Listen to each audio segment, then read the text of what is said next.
Welcome back to our channel maths and science trick and toys. આજના વિડીયોમાં આપણે જોઈશું વિવિધ આકારોમાં જોવા મળતી સમિતિની રેખા. સૌપ્રથમ આપણે જોઈશું સમિતિ કોને કહેવાય. તો ચારે તરફથી સમાન માપ ધરાવતી સમતુલિત આકૃતિને સમિતિ કહેવાય. જો કોઈ વસ્તુને તેના અડધા ભાગ પર અરીસાને મૂકતા વસ્તુ મૂળ વસ્તુ જેવી દેખાય તો તેને પણ સમિતિ કહેવાય છે. હવે આપણે જોઈશું આ એક રેખા છે. આ રેખા પરથી આપણે કાગળને આ પ્રકારે વાળીશું અને કાગળને વાળતા આપણે જોઈ શકીએ છીએ કે આકૃતિ બે સરખા એવા ભાગમાં વહેંચાઈ જાય છે. માટે આ જે રેખા છે એને આપણે સમિતિની રેખા અથવા તો સમિતિની અક્ષ કહીશું. તો ચાલો, આપણી પાસે છે વિવિધ આકારો. સૌપ્રથમ આ જે આકાર છે એ છે સમબાજુ ત્રિકોણ.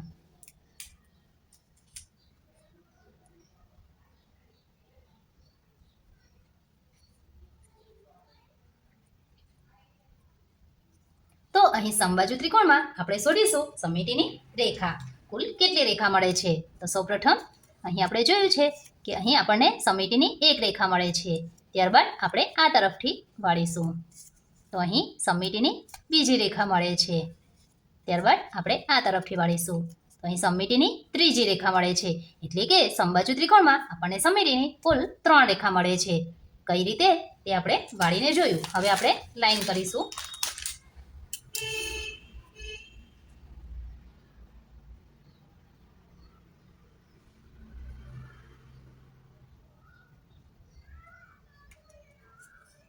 એ જ રીતે બીજી સમિતિની રેખા અહીંથી આવશે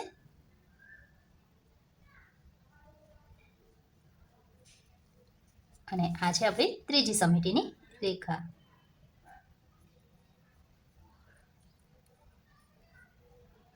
તો વિદ્યાર્થી મિત્રો, અહીં આપણે જોયું કે સમબાજુ ત્રિકોણમાં આપણને સમિતિની કુલ 3 રેખા મળે છે. હવે જોઈશું આ છે આપણો સમદ્વિબાજુ ત્રિકોણ. સમદ્વિબાજુ ત્રિકોણ એટલે કે તેની બે બાજુના માપ સરખા છે. ચાલો હવે આપણે તેમાં સમિતિની રેખા શોધીશું.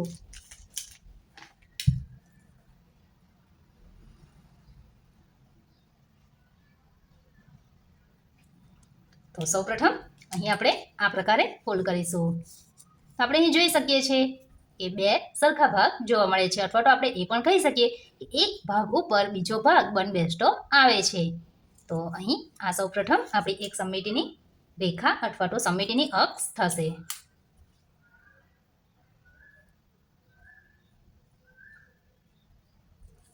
હવે આપણે આ તરફથી વાળીશું તો અહીં આપણે જોઈએ કે એક ભાગ ઉપર બીજો ભાગ બંધબેસતો આવતો નથી. ત્યારબાદ આપણે આ તરફથી તેને વાળીશું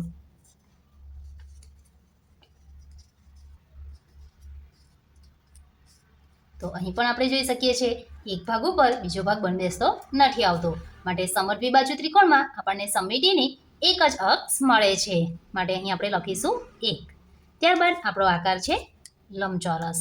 હવે આપણે લંબચોરસમાં સમિતિની અક્ષ શોધીશું. સૌપ્રથમ આ પ્રકારે વાળીશું તો અહીં આપણે જોઈ શકીએ છીએ આપણને સમિતિની એક ઊભી રેખા મળે છે.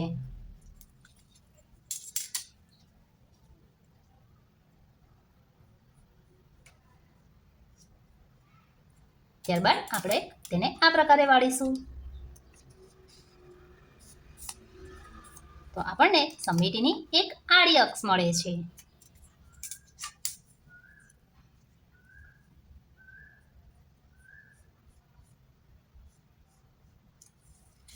હવે આપણે એને ત્રાસો વાળીશું. અહીં આપણે જોઈ શકીએ છીએ કાગળનો એક ભાગ બીજા ભાગ ઉપર બંધબેસતો નથી આવતો. માટે અહીં લંબચોરસમાં આપણને ત્રાંસી સમિતિની રેખા ન મળે. બીજી તરફ પણ એ પ્રકારે ફોલ્ડ કરીશું આપણે જોઈ શકીએ છીએ કે સમિતિની ત્રાંસી રેખા નથી મળતી. માટે લંબચોરસમાં સમિતિની 2 રેખા મળે છે. હવે આપણે લઈશું ચોરસ. સૌપ્રથમ આ પ્રકારે ફોલ્ડ કરીશું. અહીં આપણને સમિતિની એક આડી રેખા મળે છે.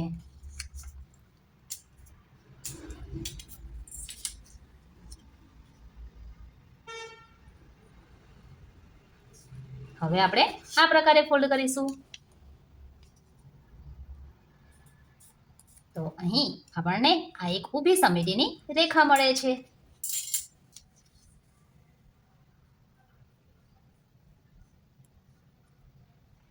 હવે આપણે આ પ્રકારે ફોલ્ડ કરીશું.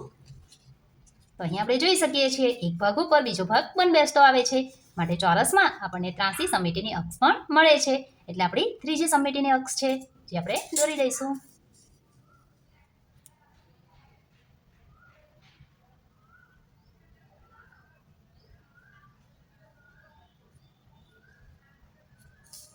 હવે આપણે આ તરફથી ફોલ્ડ કરીશું.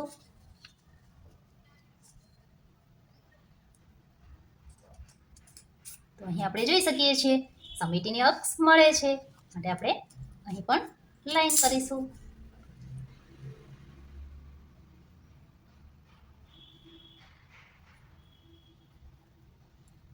વિદ્યાર્થી મિત્રો, જોયું, ચોરસમાં આપણને સમિતિની કુલ 4 અક્ષ મળે છે.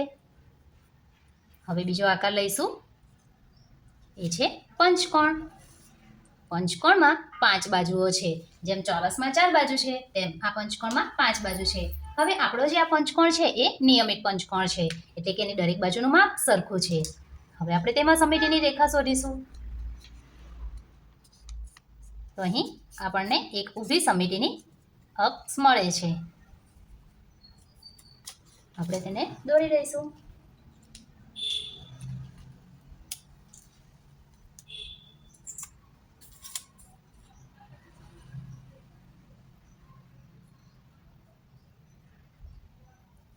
ત્યારબાદ આ ખૂણા પરથી લઈશું.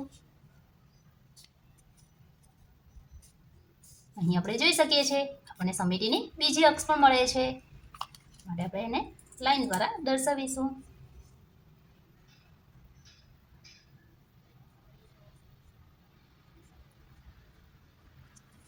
ત્યારબાદ આ ખૂણા પરથી ફોલ્ડ કરીશું.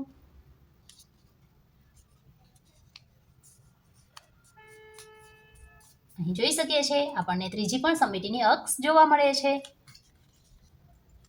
તો અહીં આપણે આ પ્રકારે લાઈન કરીશું.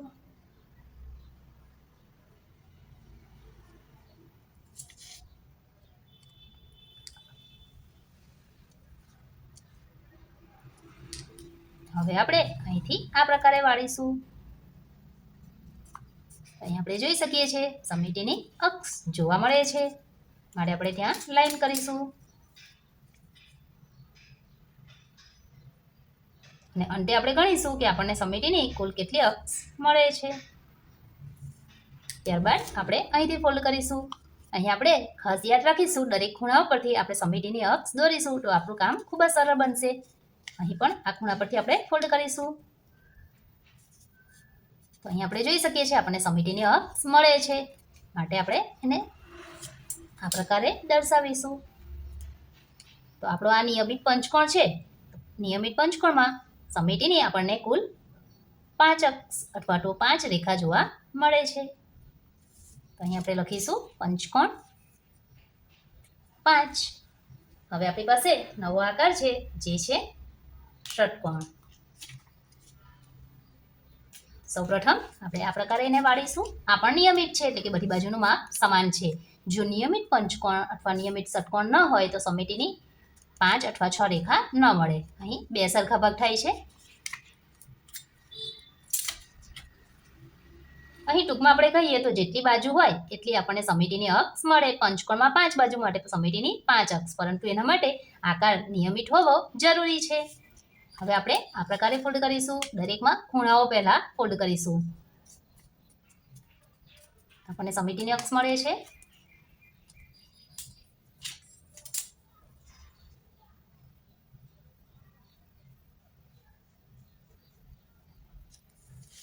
ત્યારબાદ આ તરફથી આપણે ફોલ્ડ કરીએ. પણ સમિતિની અક્ષ મળે છે.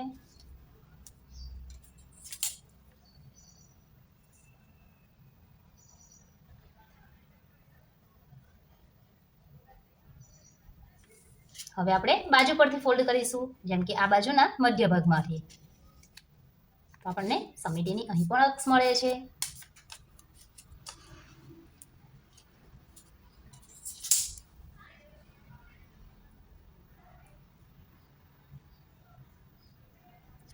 ત્યારબાદ આપણે અહીંથી ફોલ્ડ કરીશું.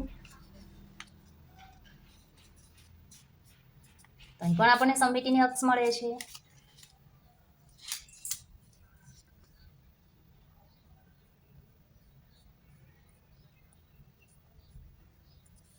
ત્યારબાદ આપણે અહીંથી ફોલ્ડ કરીશું.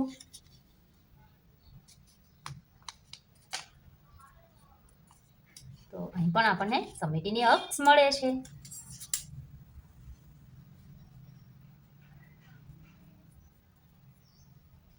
અહીં આપણે જોયું આ ષટકોણમાં આપણને કુલ 1 2 3 4 5 6 સમિતિની કુલ 6 અક્ષ અથવા તો 6 રેખા મળે છે. હવે આપણે નવો આકાર લઈશું, એ છે આપણું વર્તુળ. હવે વર્તુળમાં કોઈ બાજુ નથી માટે આપણને અસંખ્ય સમિતિની રેખાઓ મળતી જશે. આપણે તેને ફોલ્ડ કરીને ચેક કરીએ. અહીં સમિતિની એક રેખા. હવે આપણે આ પ્રકારે ફોલ્ડ કરીશું.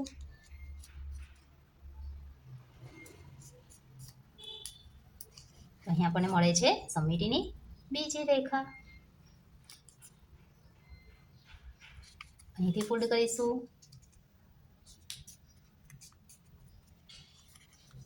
આપણને સમિતિની ત્રીજી રેખા મળે છે. હવે આપણે આ પ્રકારે ફોલ્ડ કરીશું. અહીં ટૂંકમાં કહીએ તો વર્તુળને તમે ચારે બાજુથી જે પ્રકારે ફોલ્ડ કરશો તમને સમિતિની રેખા ચોક્કસ મળશે.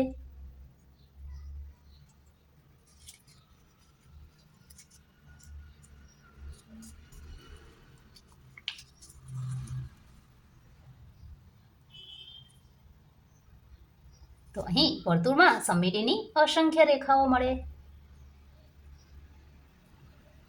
હવે આપણે નવો આકાર લઈશું, એ છે ચતુષ્કોણ. તો અહીં આજે આપણો ચતુષ્કોણ છે, જોઈશું આપણે એમાં સમિતિની કેટલી રેખા મળે છે. અહીં આપણે જોઈએ છે સમિતિની રેખા ન મળે. અહીં પણ જોઈ શકીએ છીએ સમિતિની રેખા ન મળે, એટલે કે આડી અને ઊભી સમિતિની રેખા નથી મળતી. હવે આપણે ત્રાસી સમિતિની રેખા જોઈએ. તો અહીં આપણે જોઈ શકીએ છીએ સમિતિની ત્રાસી રેખા પણ નથી મળતી. હવે આ તરફની ત્રાસી રેખા જોઈશું. તો અહીં આપણે જોઈ શકીએ છીએ અહીં આપણને સમિતિની અક્ષ ન મળે, માટે આ જે ચતુષ્કોણ છે એ ચતુષ્કોણમાં આપણને સમિતિની શૂન્ય અક્ષ મળે છે, એટલે કે એક પણ અક્ષ નથી મળતી. હવે ત્યાર પછીનો આકાર છે સપ્તકોણ. હવે સપ્તકોણમાં આપણે સમિતિની રેખા શોધીશું. શરૂઆત આપણે ખૂણાથી કરીશું, પછી બાજુ દ્વારા. અહીં સમિતિની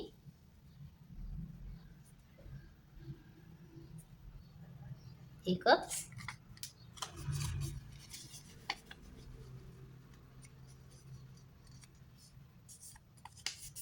ત્યારબાદ બીજી અક્ષ. હવે આપણે વિચારીએ કે અહીં સપ્તકોણ છે, એટલે કે 7 બાજુઓ છે, અને આ પણ નિયમિત સપ્તકોણ છે. તો જેટલી બાજુ એટલી સમિતિની રેખા મળશે, માટે અહીં 7 બાજુ છે, માટે સમિતિની 7 અક્ષ મળશે. આ છે આપણી સમિતિની ત્રીજી અક્ષ.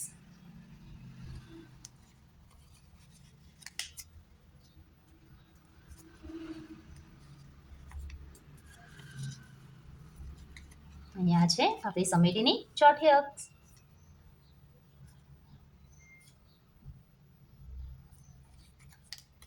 હવે આપણે અહીંથી ફોલ્ડ કરીશું.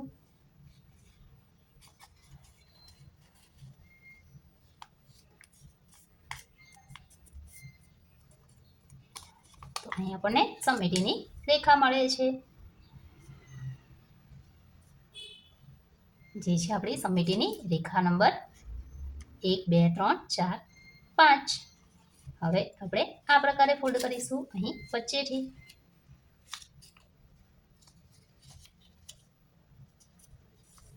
તો આ પણ આપણને સમિતિની રેખા મળે છે.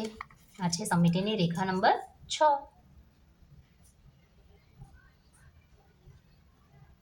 હવે આપણે આ પ્રકારે ફોલ્ડ કરીશું અહીંથી, જે છે સમિતિની રેખા નંબર 7.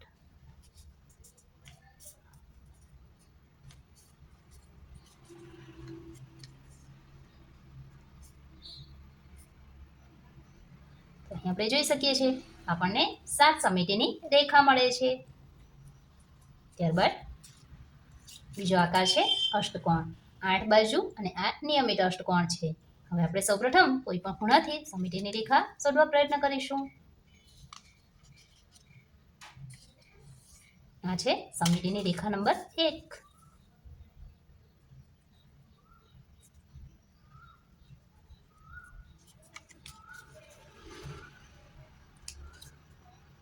ખાસ એક વસ્તુનું ધ્યાન આપીશું, બંને આકાર એકબીજા ઉપર બંધબેસતા હોવા જોઈએ.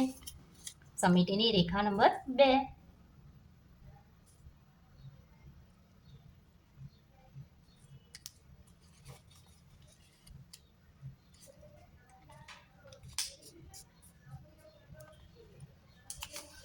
આ છે સમિતિની રેખા નંબર 3.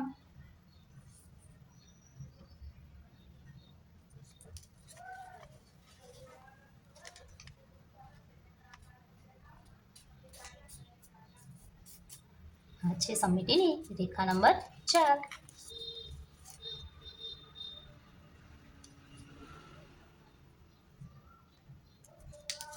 હવે અહીં બાજુ પરથી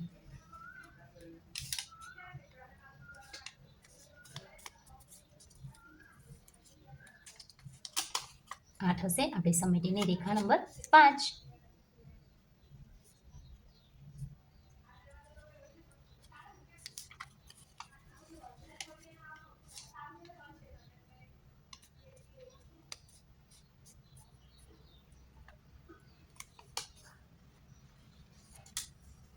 આ છે સમિતિની રેખા.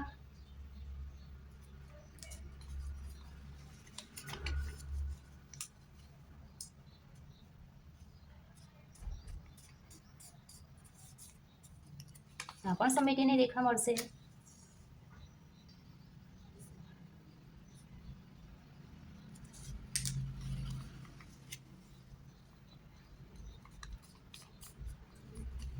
અહીં આપણને આ પણ સમિતિની રેખા મળે છે. તો વિદ્યાર્થી મિત્રો, અહીં આપણે જોઈ શકીએ છીએ અષ્ટકોણમાં આપણને સમિતિની કુલ 8 રેખાઓ મળે છે. હવે આપણે નવો આકાર લઈશું, એ છે નવકોણ. કુલ 9 બાજુ, આ પણ નિયમિત નવકોણ છે. ખૂણા પરથી ફોલ્ડ કરીશું.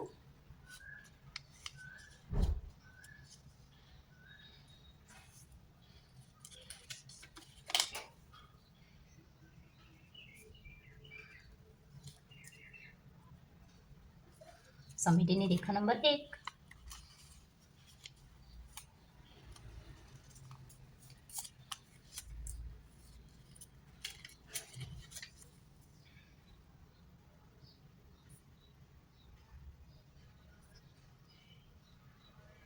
સમિતિની રેખા નંબર 2. અહીં આપણે આ પ્રકારે ફરીથી ખૂણા પરથી ફોલ્ડ કરીશું.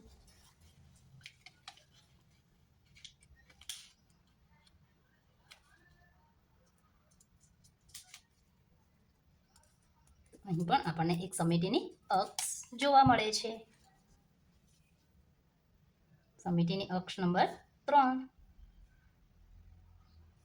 ત્યારબાદ આપણે અહીંથી ફોલ્ડ કરીશું.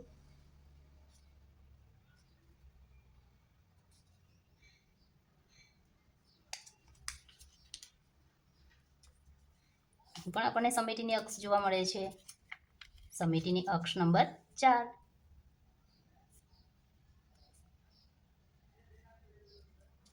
ત્યારબાદ આપણે અહીંથી ફોલ્ડ કરીશું.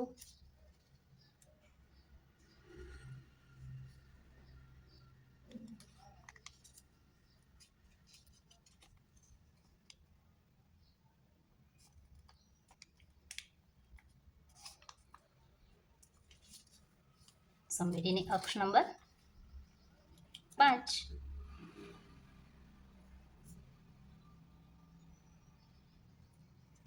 હવે આપણે અહીંથી ફોલ્ડ કરીશું.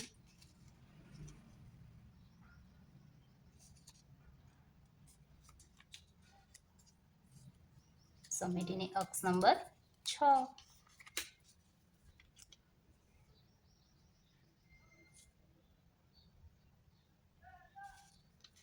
હવે આપણે અહીંથી ફોલ્ડ કરીશું.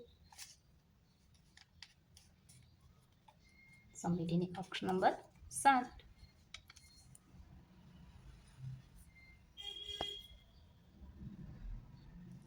હવે આપણે અહીંથી ફોલ્ડ કરીશું.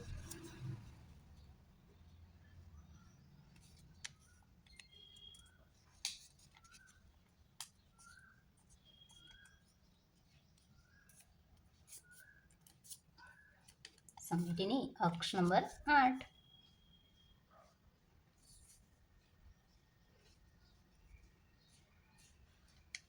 હવે આપણે અહીંથી ફોલ્ડ કરીશું.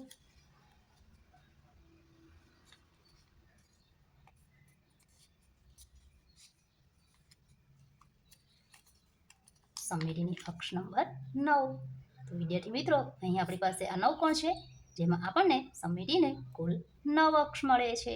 તો હવે આપણી પાસે આ એક આકાર છે જે છે 10 કોણ. વિચારીએ 10 કોણમાં સમિતિની કેટલી રેખા મળશે? ખૂબ સરસ, 10 કોણમાં સમિતિની 10 રેખાઓ મળશે. અહીં આ 10 કોણમાં આપણને સમિતિની કુલ 10 રેખાઓ મળે છે. ફરીથી આપણે એકવાર દરેક આકારને જોઈ લઈશું. કયા આકારમાં કેટલી સમિતિની રેખાઓ મળે છે?